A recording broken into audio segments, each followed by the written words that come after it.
buscávamos... Não queríamos que dissessem de nós, essas mulheres, e nos esforçávamos mais do que os homens.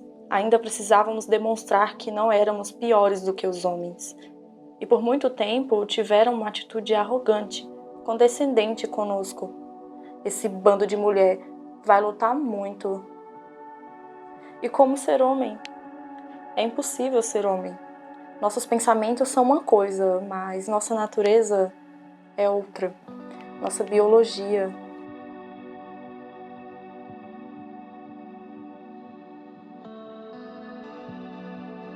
Dois filmes lançados no ano de 2019 me marcaram muito. Ambos se passam em períodos de guerra. Um deles tem uma cena que me deixou, enquanto mulher, pessoalmente ofendida. O outro foi um dos melhores filmes de guerra que eu já vi até hoje. Em 1917, o filme, que ficou famoso por ser supostamente gravado em um plano sequência e foi indicado a 9 estatuetas do Oscar, narra a história de 2 soldados britânicos que, durante a Primeira Guerra Mundial, recebem a missão de correr contra o tempo para entregar uma mensagem e salvar 1.600 de seus companheiros de uma emboscada. Eu não tô aqui para tecer elogios sobre esse filme. Na verdade, de todos os indicados, esse foi o filme que me fez terminar com a sensação de frustração, porque ele não acrescenta absolutamente nada ao período histórico que ele pretende retratar. Muito pelo contrário, ele foge completamente do que de fato é uma guerra. E em prol de uma fotografia impecável, o filme retrata uma guerra limpa. Todos os danos parecem ser muito mínimos, o perigo nunca parece ser de fato ameaçador. E mesmo diante da explosão de uma bomba, os danos físicos dos soldados se limitam a um pouco de fuligem no rosto. O filme se esforça para criar um sentimento de amizade entre os 2 soldados para que o ápice emocional seja a morte de um deles. E vale dizer que esse momento não me comoveu nem um pouco.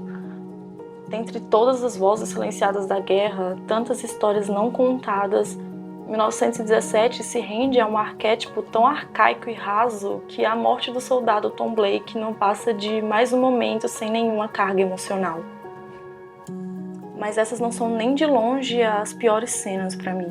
A cena em questão que me fez sentir muito frustrada é quando o soldado Schofield se encontra com uma garota jovem que vive nos escombros de uma cidade bombardeada com um bebê. Ele lhe dá toda a comida que ele carrega consigo e também compartilha sua água.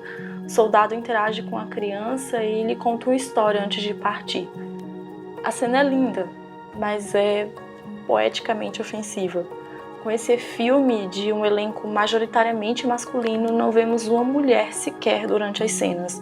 E quando finalmente uma aparece é para reiterar o estereótipo de que a guerra pertence aos homens, que são fortes, resilientes e patriotas, enquanto as mulheres, a guerra não lhes pertence, pois elas representam a fragilidade e a maternidade, e elas vão sempre estar a salvo sob a proteção dos soldados, que sem pensar 2 vezes dariam a vida pelo seu país. Mas nós estávamos lá. Na Primeira e na Segunda Guerra, nós, mulheres, estivemos nos campos de batalha e fora deles, dando suporte ao conflito. Não como peças delicadas e incapazes de lutarem por si mesmas, mas ocupando os mesmos postos que os homens. A verdade é que a participação feminina na guerra vem sendo invisibilizada por Hollywood e pela história no geral, que parecem esquecer ou até mesmo se esforçar para apagar o fato de que vestimos uniformes e morremos na guerra muito antes de conquistarmos o direito de votar. Antes mesmo de sermos consideradas cidadãs com direitos políticos, servimos na linha de frente, aprendemos a atirar e também nos escondemos em trincheiras. Mas o que 1917, assim como inúmeros outros filmes do mesmo gênero parecem me dizer é que a guerra não tem rosto de mulher. Mas nem tudo está perdido. Um dos pré-indicados ao Oscar de melhor filme internacional, que nem chegou a entrar para os oficialmente indicados, foi um dos filmes que me fizeram ter a sensação de que a nossa luta foi lembrada. O filme se passa durante a Segunda Guerra Mundial, em Leningrado, e narra a história de 2 jovens, Lia e Masha, 2 mulheres ex-combatentes de guerra que buscam trazer significado de volta às suas vidas, que foram devastadas pela guerra.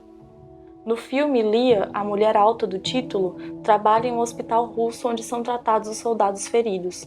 Ela vive em uma espécie de república e ali procura sobreviver ao racionamento de comida e à miséria que a cerca. Uma miséria que não é só financeira, mas também, e sobretudo, humana. O filme se passa nos momentos finais do conflito e sua amiga Masha retorna do campo de batalha procurando, ao lado da amiga, reconstruir os pedaços de sua vida e preencher o vazio das partes que ficaram faltando. É a partir dessas duas personagens que vamos conhecer o vazio que a guerra deixa na vida daqueles que sobraram, que sobreviveram ao conflito. Um vazio por tudo aquilo que poderia ter sido, vazio por uma história de amor, por um filho, por alguém que define a miséria, que não é só material. Uma Mulher Alta nos mostra que não há vitória a ser celebrada, que cada conquista e mesmo cada vida salva também tem seu pedaço de derrota. O filme, diferentemente de 1917, vai contra essa tendência de valorização do heroísmo nacional e da glamorização dos soldados. Uma Mulher Alta não tem cenas de batalha, nem de bombardeios ou imagens de cidades destruídas. Tudo nesse filme é muito desagradável. O cenário é sombrio e a fotografia é opaca e dá a impressão de que tudo ali é sujo e sem vida, e de fato é. Esse aspecto visual do filme cria uma atmosfera perfeita para o que ele pretende retratar, que são os danos subjetivos de suas personagens. A violência da guerra transborda em cada detalhe desse filme, sem precisar se render aos estereótipos de filme de guerra, tão abraçados por 1917. E uma dessas violências está na relação patológica entre Lia e Masha. Elas são duas mulheres com profundas feridas internas e que se machucam no processo de tentar alcançar a felicidade novamente. Em uma das cenas que eu considero o auge do filme, temos a personagem de Masha pedindo para rodopiar com um vestido verde que ela está experimentando e que tem uma saia rodada. Masha teve sua feminilidade brutalmente arrancada pela guerra de todas as formas possíveis. A personagem começa a rodopiar com o vestido, cuja saia se abre com o movimento, e ela sorri genuinamente pela primeira vez no filme. Ela gargalha. Lia também sorri ao ver a amiga feliz. Vemos que naquele momento Masha reconhece si a garotinha que ela já foi um dia e também todas as possibilidades que a vida ainda guarda. Mas o seu semblante alegre aos poucos vai cedendo espaço para a expressão sombria e triste e o seu giro perde leveza e cede espaço para um movimento muito violento. Ela tira o vestido e chora e se despedaça novamente. É por essa sinceridade que Uma Mulher Alta me impressionou tanto. Não só por revelar esse lado tão esquecido, que é a participação das mulheres na guerra, mas também por ser uma investigação profunda das feridas deixadas pelos conflitos, através dessas personagens que tiveram seus corpos e suas almas embrutecidas e sucessivamente violentadas. E o filme fala sobre esses destroços, não das cidades, mas das pessoas. Masha persegue alguns objetivos aparentemente tão simples, mas que em meio a tanto esgotamento parecem inalcançáveis. Lia tenta ajudá-la, mesmo tendo que pagar um preço muito alto. A vida, afinal, persiste nessas duas personagens, mas o que é que sobrou para aqueles que ficaram?